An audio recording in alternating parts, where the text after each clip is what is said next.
പ്രിയമുള്ളവരെ, ഞാൻ ഹരീഷ് ആർ നമ്പൂതിരിപ്പാട്. ആനന്ദവണ്ടി എന്ന കഥ കേൾക്കൂ. ഇന്ന് എന്താണാവോ നമ്മുടെ വണ്ടി വൈകുന്നത്? സാധാരണ അവരുടെ വരവിൻ്റെ സമയം നോക്കി വാച്ച് കറക്റ്റ് ചെയ്യാറുണ്ട്. അത്ര കൃത്യമാണ്. രമണിയമ്മ ഭർത്താവിനോട് പറഞ്ഞു, ഈ ബസ്സിലായതുകൊണ്ട് മാത്രമാണ് തന്നെ ഞാൻ ഒറ്റയ്ക്ക് പറഞ്ഞു വിടുന്നത്. സ്വന്തം മക്കളുടെ കൂടെ വിടുന്നത് പോലെ സുരക്ഷിതമായി അവരെത്തിക്കുമെന്ന് ഉറപ്പാണ്. ശങ്കരേട്ടൻ പറഞ്ഞു, ഞാൻ സ്ഥിരം പോകുന്നതല്ലേ, നിങ്ങൾക്കെന്താ ഇത്ര പേടി?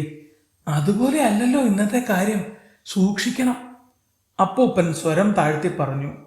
ആ ചുവന്ന വണ്ടി അവരുടെ ജീവിതത്തിൻ്റെ ഭാഗവും നാടിൻ്റെ ഹൃദയത്തുടിപ്പുമാണ്.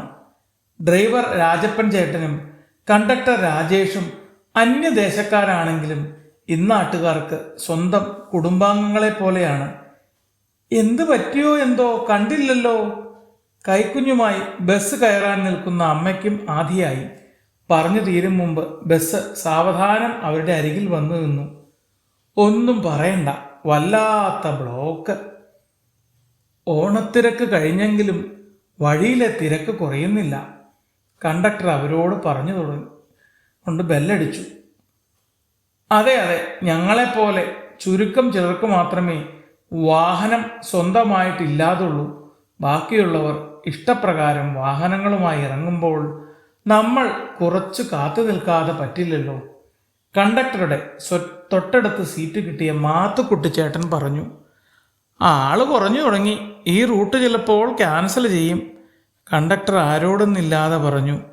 അയ്യോ, എങ്കിൽ പണി പാളും. ആകെ ഈ വഴി ഓടുന്ന ഒരു വണ്ടി ഇത് മാത്രമേ ഉള്ളൂ. കുറച്ചപ്പുറത്തിരുന്ന് എല്ലാം കേട്ടിരുന്ന ഒരമ്മാവൻ പറഞ്ഞു. അങ്ങനെയൊന്നും നിർത്തില്ല. ലാഭം മാത്രം നോക്കി പ്രവർത്തിക്കുന്ന സ്ഥാപനമല്ലല്ലോ. എത്ര കാലമായി ഓടുന്ന റൂട്ടാ, അങ്ങനെ നിർത്തുവോ? സ്ഥിരം യാത്രക്കാരനായ ശശാങ്കൻ ചേട്ടൻ പറഞ്ഞു. അങ്ങനെ നാട്ടുവിശേഷവും വീട്ടുവിശേഷവും പങ്കുവച്ച് ഉച്ചയായപ്പോഴേക്കും വാഹനം സ്റ്റാൻഡിലെത്തി. രാജേഷേ, നീ നടന്നോ, ഗിയറിന് ചെറിയ പ്രശ്നമുണ്ട്, ഞാനൊന്ന് കാണിച്ചിട്ട് വന്നേക്കാം എന്ന് പറഞ്ഞ് രാജപ്പേട്ടൻ ബസ് ഗ്യാരേജിലേക്ക് കയറ്റി. ബാബുവേ, എടാ ഒന്ന് വന്നേ, നീ ഇതൊന്ന് നോക്കിക്കേ, ഇന്നാൾ പറഞ്ഞ പ്രശ്നം വീണ്ടും കാണിക്കുന്നുണ്ട്, ഞാൻ പോയി ഉണ്ടിട്ട് വരാം. മെക്കാനിക് ബാബുവിനോട് രാജപ്പൻ ചേട്ടൻ കാര്യങ്ങൾ പറഞ്ഞു. ചേട്ടൻ പൊക്കോ, ഞാൻ നോക്കി വെക്കാം എന്ന് പറഞ്ഞ് ബാബു രാജപ്പേട്ടനെ വിട്ടു. അയ്യോ, ഇതെന്താ ഒരു പൊതി? ബാബു നോക്കുമ്പോൾ പെട്ടിപ്പുറത്തൊരു ബാഗ്, അതിനടുത്ത് ഒരു പൊതിയും. ഏതായാലും അവർ വരട്ടെ, എന്നിട്ട് നോക്കാമെന്ന് ചിന്തിച്ച് ബാബു ഗിയറിൻ്റെ പ്രശ്നം ശരിയാക്കി. അപ്പോഴേക്കും ഡ്രൈവറും കണ്ടക്ടറും ഊണ് കഴിഞ്ഞു വന്നു. ബാബു, എല്ലാം ഓക്കെ അല്ലേ? ഓ, അത് നിസ്സാര പണിയേ ഉണ്ടായിരുന്നുള്ളൂ. അപ്പോഴേ വണ്ടിയിൽ ഒരു ബാഗ് ഇരിക്കുന്നുണ്ട്, ഒരു പൊതിയും എന്ന് പറഞ്ഞ് ബാബു അവരെ ചൂണ്ടിക്കാണിച്ചു. ദൈവമേ, ഇത് നിറച്ച കാശാണല്ലോ. ആരാണ് ഈ ബാഗ് ഇവിടെ വച്ചിട്ട് പോയത്? ഈ പൊതിയിൽ വേറൊരു കുഞ്ഞു ബാഗ്. ഇതൊരു മാലയാണല്ലോ, സ്വർണ്ണാട്ടോ. ഇത് നമ്മുടെ രമണി ചേച്ചിയുടെയാ, അവരാ പെട്ടിപ്പുറത്തിരുന്നത്, രാജപേട്ടൻ പറഞ്ഞു. എങ്കിൽ സാരമില്ല, നമുക്ക് പോണ വഴിക്ക് ചോദിക്കാം, രാജേഷ് പറഞ്ഞു. അതങ്ങ് എടുത്തു വച്ചേരേ, ബാബു അവരോട് പറഞ്ഞു. ഏതായാലും സമയം കളയണ്ട, നിങ്ങൾ പൊക്കോ. അത് വേണ്ട, നമുക്ക് സ്റ്റേഷൻ മാസ്റ്ററോട് വിവരം പറയാം. അവരിത് അന്വേഷിച്ച് നടന്നാലോ? നമ്പർ കിട്ടിയാൽ ഒന്ന് വിളിച്ചു പറയുകയും ചെയ്യായിരുന്നു. കണ്ടക്ടർക്ക് സംശയം തീരുന്നില്ല. എങ്കിൽ നീയും വാ. ബാബുവിനെയും അവർ വിളിച്ചു. സ്റ്റേഷൻ മാസ്റ്ററെ അവർ പൊതിയേൽപ്പിച്ചു, ബാഗും. ഞങ്ങൾ പോവുകയാ, വഴിക്ക് കാണുകയാണെങ്കിൽ അവരോട് വിവരം പറയാം. ഇവിടെ ഒന്ന് വാങ്ങിച്ചോട്ടെ, സമയം വൈകിയെന്ന് പറഞ്ഞ് അവർ പുറപ്പെട്ടു. സ്റ്റേഷൻ മാസ്റ്റർ നോക്കിയപ്പോൾ അതിനകത്തൊരു കൊച്ചു ഫോൺ ഇരിക്കുന്നു. അതിൽ അച്ഛൻ, അമ്മ എന്നൊക്കെ സേവ് ചെയ്തിട്ടുമുണ്ട്.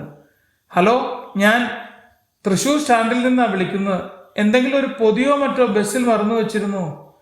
അയ്യോ, അവളത് മറന്നു വച്ചോ? ഞാൻ പ്രത്യേകം പറഞ്ഞതാ സാറേ. ഇപ്പോൾ ഞാൻ വിളിച്ചു വെച്ചിട്ട് പറയാം. മറുതലയ്ക്കൽ ആധി നിറഞ്ഞ ശബ്ദം. കുറച്ചു കഴിഞ്ഞപ്പോൾ അദ്ദേഹം തിരിച്ചു വിളിച്ചു. സാറേ, മോളെ കെട്ടിയവൻ വരും, കൂടെ ഇവിടുത്തെ പുള്ളിക്കാരിയും. പൊതി അവിടെ വച്ചാൽ മതി. അധികം വൈകാതെ രമണിയമ്മയും മരുമകനും അവിടെ എത്തി.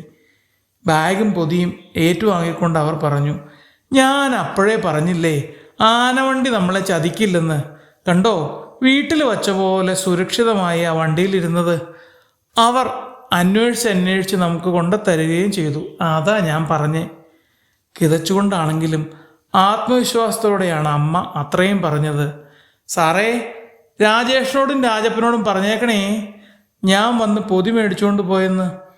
സന്തോഷവും സങ്കടവും നിറഞ്ഞ അവരുടെ ഭാവം കണ്ട് സ്റ്റേഷൻ മാസ്റ്ററുടെ കണ്ണിൽ നിന്ന് 2 തുള്ളി കണ്ണീർ പൊഴിഞ്ഞുപോ.